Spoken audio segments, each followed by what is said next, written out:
3%는 갈 것 같습니다. 올해 말에 3% 가면 내년에는 연예인보다 더 재밌는 부동산 전문가. 어려운 부동산을 쉽게 풀어주는 부동산 전문가. 김인만과 함께하는 부다방 TV.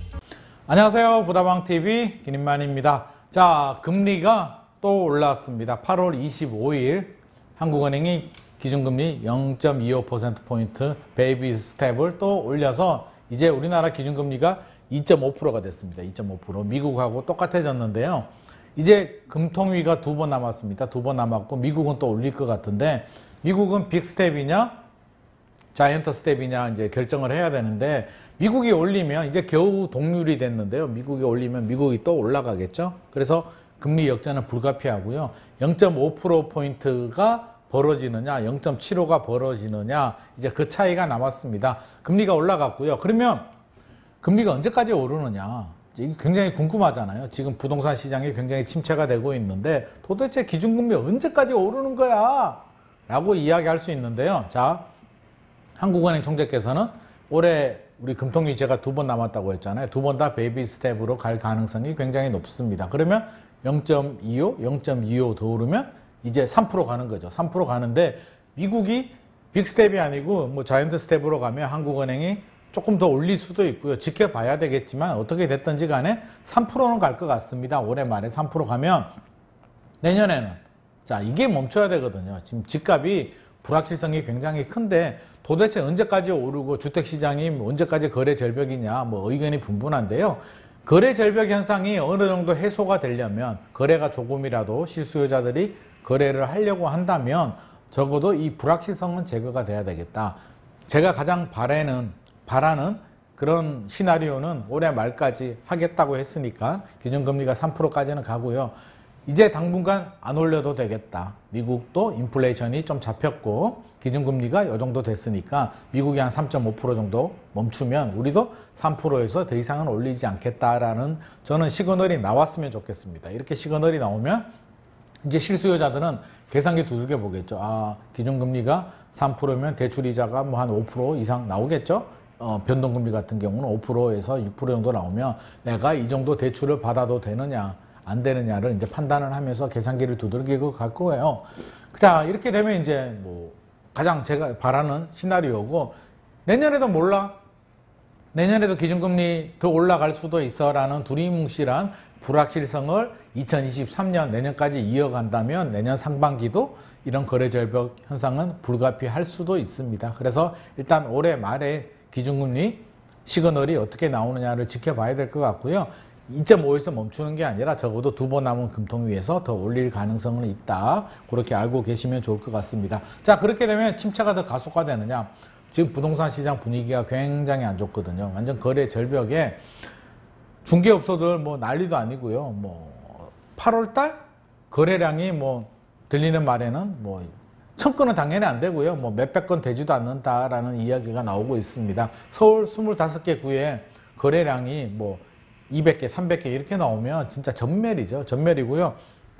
뉴스를 보니까 신규 중개업소 등록하는 그 횟수가 1074개로 2년 전 2019년보다 최저라고 합니다. 당연히 등록 안 하고요. 폐업 수는 한 달에 935개나 중개업소들이 폐업을 하고 있다라고 하니까 이게 얼마나 거래 절벽이 심각한지 우리가 알 수 있을 것 같고 시장 침체가 얼마나 지속이 되느냐 지금이 일시적인 반등이냐 아니면 침체기로 진입이 됐느냐 지금 의견이 굉장히 분분한데요.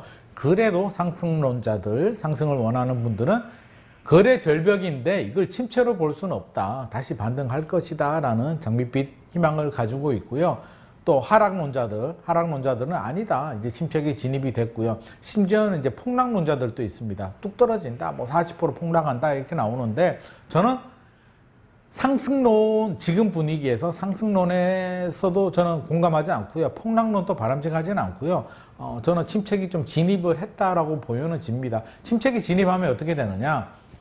뚝 떨어지는 건 아니고요. 우리 과거 사례를 보면 노무현 정부 때도 2007년도에 버블 세븐 지역이 꺾였지만 경기도 외곽부터 조정이 돼서 서울은 2010년에서 2012년 정도에 본격 조정장이 들어갔습니다. 그래서 에그프라이 이론 뭐 이런 걸 본다면 서울은 조금 더 있다가 조정이 될 것 같고요. 조정이 되면 한 3년에 걸쳐서 고점 대비 30% 정도 과거에는 조정이 됐습니다. 그래서 지금은 한 5%에서 10% 정도 지역에 따라서 이 정도 조정이 되고 있기 때문에 지금을 바닥이라고 볼 수는 없을 것 같고요. 또 뭐 바닥의 징조가 여러 가지가 있죠. 뭐 규제가 풀려야 되고요. 고점 대비 또 집값이 한 30% 정도 좀 떨어져야 되고 패닉 바잉 뭐 이런 현상도 나와야 되는데 아직은 그런 현상들이 나오지 않고 있기 때문에 지금 바닥이 지났다. 여기가 바닥이다라고 말씀드릴 수는 없고 단 폭락은 하지는 않을 것이다. 이게 뭐 글로벌적으로 미국이나 뭐 호주 집값들도 많이 떨어지고는 있지만 이게 뭐 폭락으로 가지는 않을 것 같고요. 저 개인적으로는 차라리 단기간에